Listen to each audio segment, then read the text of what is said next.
In a major black eye for the perceived influence of the United States, Washington was unable to prevent the OPEC Plus oil consortium from announcing its first production cut in 2 years. The reduction of 2 million barrels could cost the ruling Democratic Party big in next month's midterm legislative elections.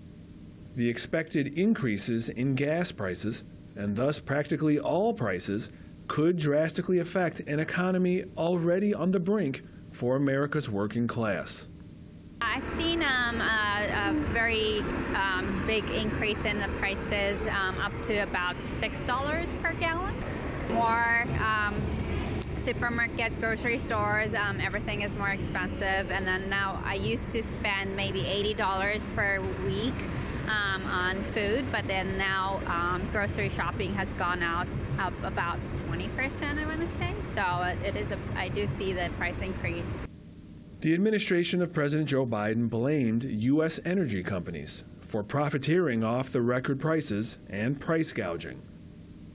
They also angrily accused OPEC Plus of aligning with Russia, ignoring the internationally controversial stance that Washington has taken towards the unrest in Ukraine. Washington may be so upset because they have so few options.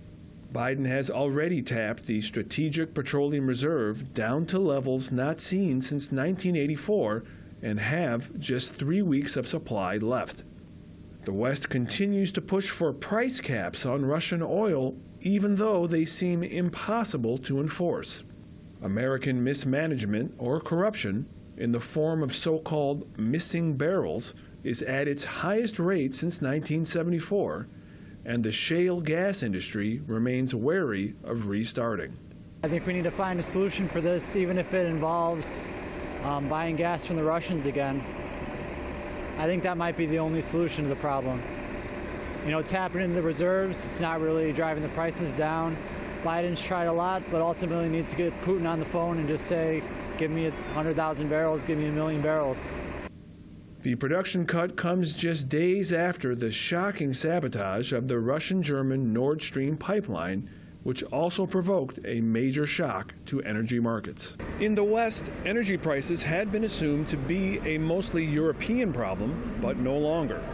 Add high energy prices to the long list of major American economic issues, along with supply chain problems, record inflation, soaring pessimism, panicked investors, and low wages.